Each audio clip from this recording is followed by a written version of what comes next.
Alright everyone, there's an interesting link in the description, archived of course as everything is. By the way, again, link in the description to my Daily Motion page, BitChute, Gab, all the others. For those of you who are watching on YouTube, for those of you who are seeing this on BitChute or Daily Motion, you should subscribe on the other platform too. Everything needs to be interconnected. This is how you support independent content creators. Let's get down to the nitty-gritty here though.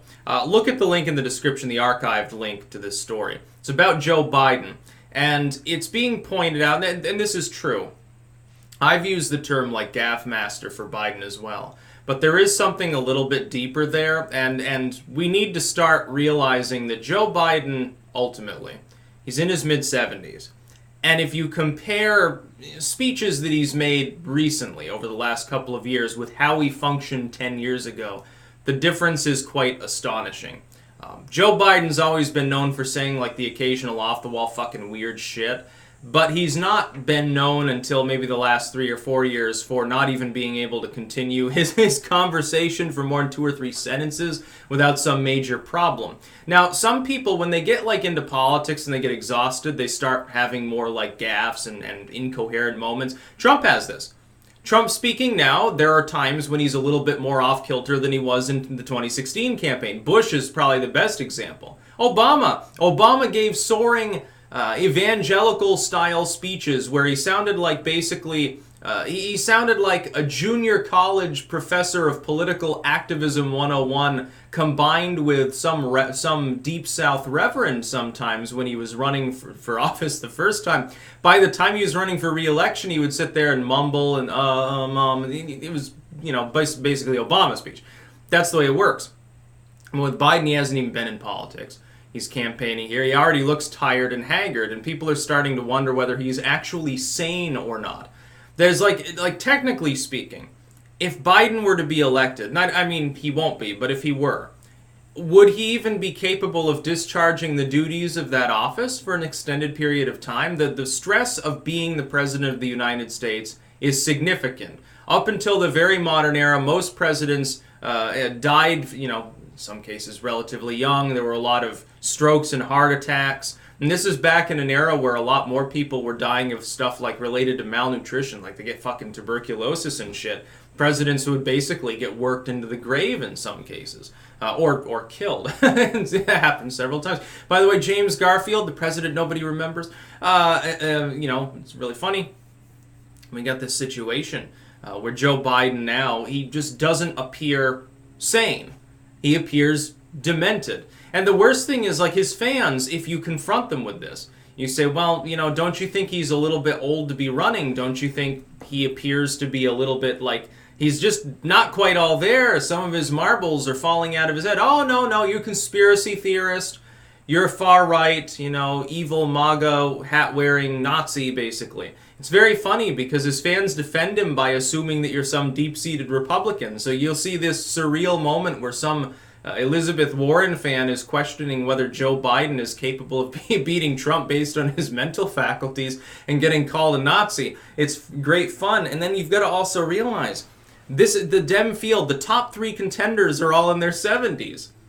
The Democrats are almost certainly going to have a candidate who is already technically elderly. Warren rounds them out and she's the youngest. Sanders is in his Sanders is like 76, 77. Biden's like 75. They're old. Once you hit 75, there's no other term for it. You're old. You can argue about whether you feel old when you're in your 60s or something like that. That's perfectly fine. Once you are 70 fucking years old, you are old. Now, I know I have viewers out there that are in their 70s. You know, pardon the pun because I'm, you know, apatheistic, but God bless you for having reached that age. But that doesn't mean that you should be running for office. Like, that's the time of your life when if you set yourself up, you should be calming down a little bit. Like you know, do some more gardening, to take up a new hobby, do some yoga or something. Or in some cases, if you've already got dementia or something, which I wouldn't wish on my worst enemy, by the way, I'd never make light of it, do some shuffleboard or whatever. But Joe Biden, come on, look at his speeches. All you've got to do is listen to Biden in his own words. I don't need to listen to anyone who's critical of him or anything else. Third-party analysis be fucked. I'll look up a Biden speech, or a footage of a Biden rally for 10 minutes. Any 5-second sample of Biden speaking from this entire campaign since the moment he's gotten in contains numerous mistakes. He's not all there. Yes, I believe that he has early stage dementia. This means one important thing. It means the Democrats may end up nominating someone who goes completely fucking apeshit during the general election. Here's why. You've got a long time before the Democrats choose a nominee. There's a window here of a few months to stop Biden. He's been the front runner the whole time. His next runner-up, Elizabeth Warren, is arguably now ahead a little bit in Iowa, and it looks like Sanders has taken the 4 in New Hampshire. Ultimately, though, if nothing else changes, he probably squeaks by and becomes the nominee, sealing the deal after Super Tuesday. You might have a brokered convention sort of situation break out, which would crush the Democrats. They'd lose. If the Democrats don't have a clean convention, Trump's going to coast a re-election anyway, so it's almost not worth talking about. The Democrats could end up nominating him because even though he's going to get steadily worse, especially under the stress of campaigning for the highest office in the land, he probably has enough energy to make it through the next 6 months or so. So he goes to the third debate. If he doesn't make any major mistakes, he wins by default, remains the front runner. He goes into the first few states early next year. He wins enough through Super Tuesday to seal the deal. Nobody can stop him. Then he goes on to the general. He keeps getting worse and worse over the span of a year and a half, roughly. If you know anything about dementia, and I do because my grandfather suffered with it for years, there's a huge difference between how someone is now and how they might be 6 months later. A huge difference.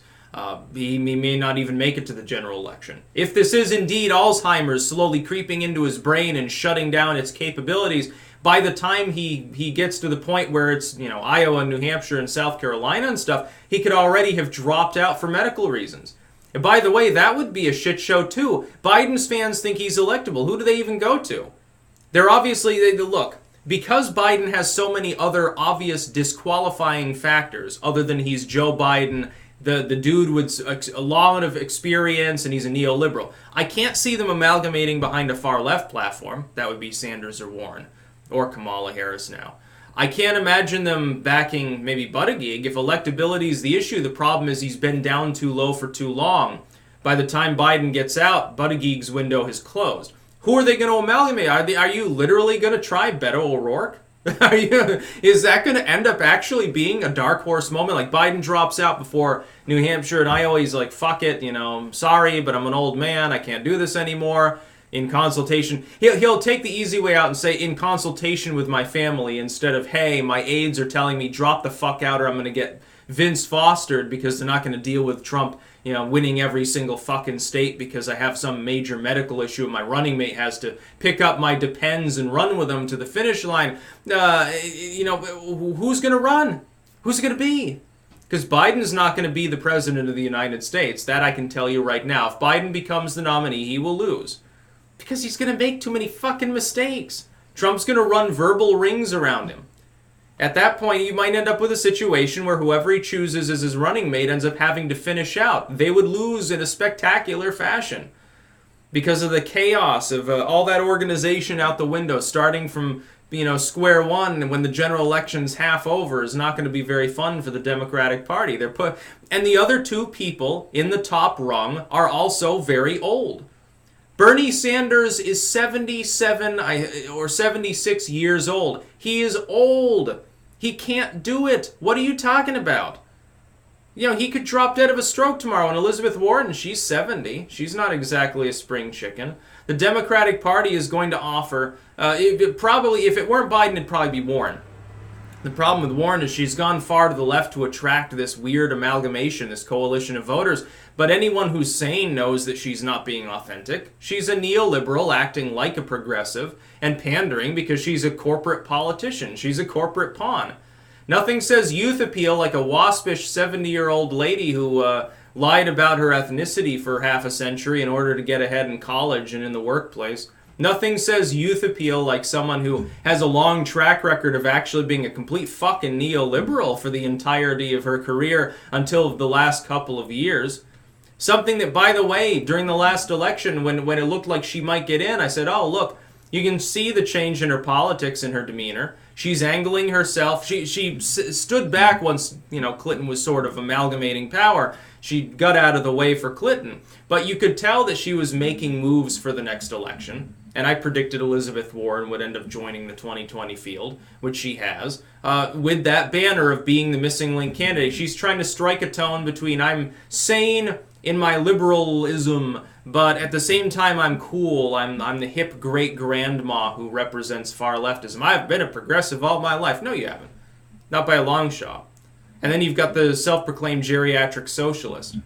So who's going to replace Biden when he has problems? So people are wondering about his sanity. Yeah, I've been wondering that for a while. It was really, really funny because this article particularly mentions how they tried to take him down with racism accusations. And like, yes, predictably it didn't work well against the VP of the first black president. Good point. Or the Me Too moment. Remember when the website went live there before Biden even got in there? It's like, what was it, JoeBiden.net or something. The one that pretended to be an official site, and it was just compilation of pictures and footage of him like schmoozing with women. It's like, it is creepy. That would be a problem in a general. It's not a problem so much in the primaries. The other Democrats are more reluctant to attack him based on that. Kamala Harris sort of did in a roundabout way, but she's trying to regain relevance. It's not going to happen. She's already toast. It was funny though, but in a general, do you think Trump won't bring that up? Oh yeah, the Democrats have cast me off as hating women or being, sexually depraved with women. But here's a poster with 100 pictures of Joe Biden doing exactly that. Who's the female-friendly candidate, ladies? At least I pay the women that I grope, says Donald Trump in a fictitious matchup that actually involves Joe Biden for the election. I'm not sure whether Biden will get it. It could be that he continues his slow mental decline, he loses steam, and Elizabeth Warren ends up nominated. That would be the election to end all elections, would be Elizabeth Warren, especially if she's crazy enough to choose like Kamala Harris as a running mate. I don't know who she would choose. The problem is, with Biden, it's obvious. He'd probably choose Kamala Harris. Maybe Buttigieg. But Buttigieg looks like, I can't imagine it would be good for the strong, empowered female ticket to have a male running mate at all, especially one that's considerably younger. Buttigieg would steal the show with a lot of crowds. So, Warren I don't think would be wise to choose him. She can't choose Biden. That'd be crazy. Sanders is older, so he's out. She has to choose someone who's kind of in the center. Oddly enough, Tulsi Gabbard might be a good choice at that point. We're the Whammon Dream Team, and Tulsi's gonna use her military training to kick some ass. That'd be an interesting matchup. It'd be funny to see who she chooses. It's almost like the next big thing after, some of the voting begins is once we understand who the nominee will be after Super Tuesday, because it'll probably be, the writing will be on the wall probably at that point.